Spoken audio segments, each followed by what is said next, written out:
Hello and welcome to getting started with the SOFISTiK Bridge and Infrastructure Modeler. In this video, I will show you how to create substructures based on the axis alignment that we created using the app. The SOFISTiK Bridge and Infrastructure Modeler comes with a couple of predefined families. We will use the SOFISTiK Generic Abutment 01 for our start and end support. We will use the SOFISTiK Generic Pier 03 family for our middle support and the SOFISTiK Generic Bearing 02 family to simply support all of our superstructure onto our substructure. Our Revit project already includes axis information as well as our superstructure geometry.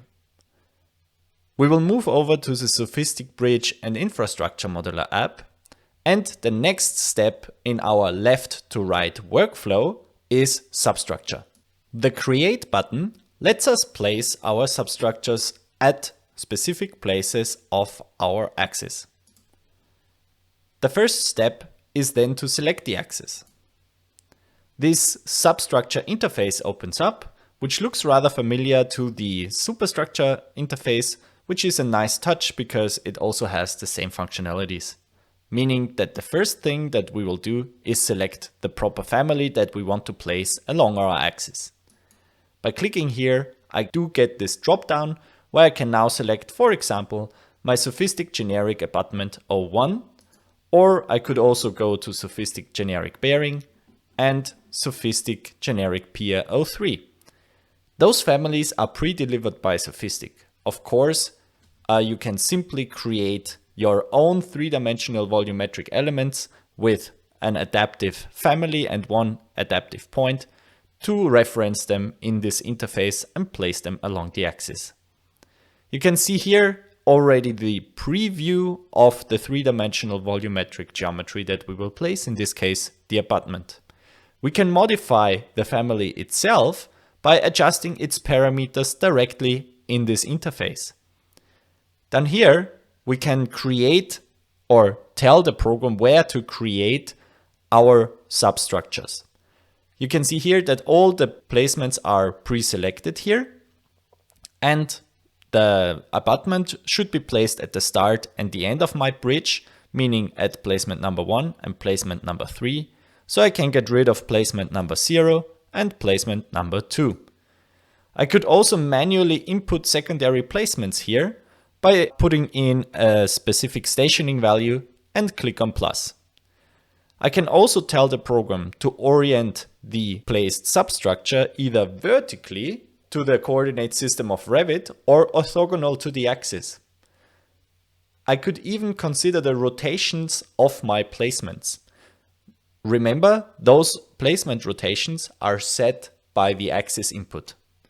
I can also assign additional properties, and in reference to the axis, I could give this family additional vertical, horizontal offsets as well as rotations. Now I want to modify the parameters of this family to my requirements.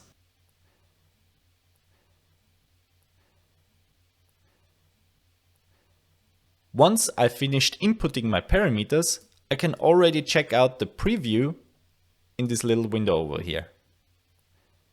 I click on OK, and the program will immediately place my abutments right where I told it to. Placement 1, placement 3. I could now select my single abutment family over here and edit it, but I can also select multiples via the substructure command. So via this edit function over here, I can click on multiple and select both my starting and end placement. By clicking on finish, I can now modify the settings that I assigned to it.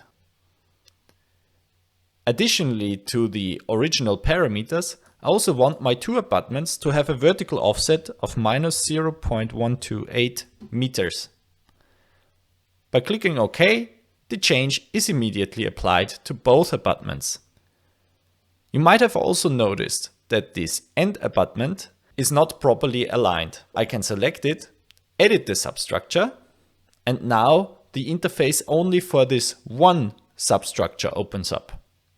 meaning that I can tell this end abutment to be rotated along its local z-axis by 180 degrees. Click on OK, and the change is immediately applied. Next up, I want to create another substructure. Now in this case, I want to create my middle support. Click on Create, select my axis, and the first thing that I want to select is my generic Pier 03. I have to tell the program where to place it, meaning that I will only want to place it at 50 meters. I also want it to have additional vertical offset of minus 1.6 meters. Now it's time to input the parameters for this substructure.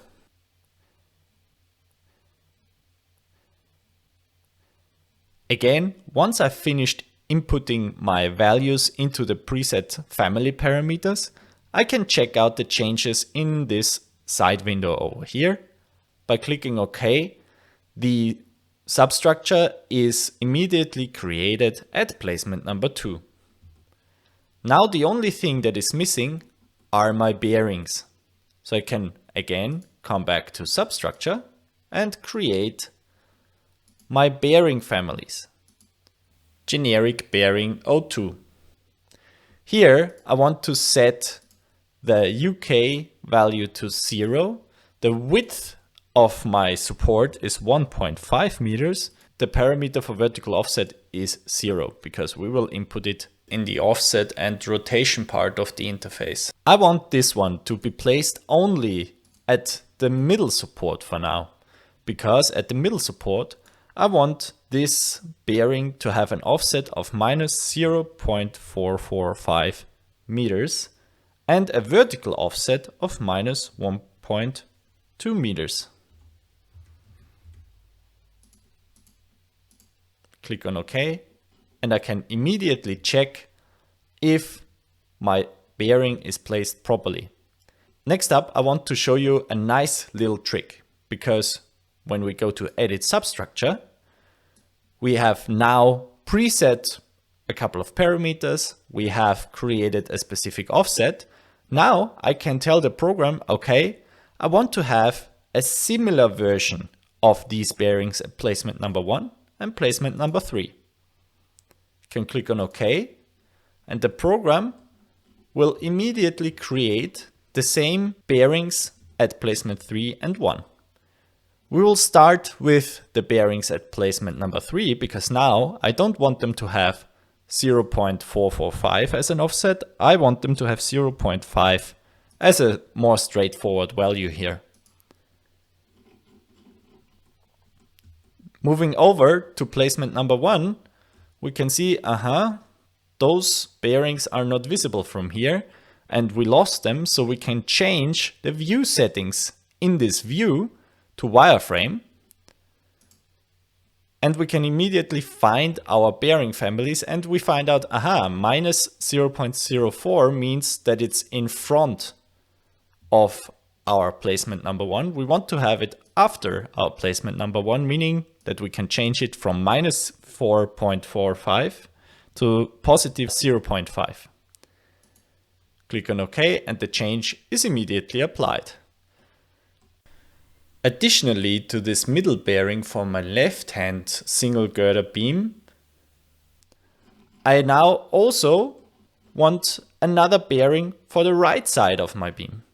So I select my placement bearing number 1, edit it, and I also want this one to be created at my middle support. Remember, this one has a positive offset, which means when we take a look at our middle support, this one now also has a positive offset. And here you can see why we don't simply use 0.5 meters. We can once again select this middle bearing and tell it to have 0.445 meters offset. Here you can now see that our bearings actually intersect with the substructure, in this case the middle support. Which means that if we want to have proper masses and proper drawings afterwards, we want to intersect them. everything that we create with the SOFISTiK Bridge and Infrastructure Modeler are actually native Revit families, meaning that they are generic models, and we can use native Revit commands to modify them, meaning that we can, for example, use cut geometry. Be careful, we placed both of these bearings at once, so you have to use the tab key to select only one of these bearings to properly use these commands. So I select the left bearing and I want it to be cut from my substructure here. The same with the right bearing. So far and so good. I do this not only with my middle support, I also want this to be done with my abutments. Here you can see that we have an angled cutoff, and this will be properly considered by all Revit functions here.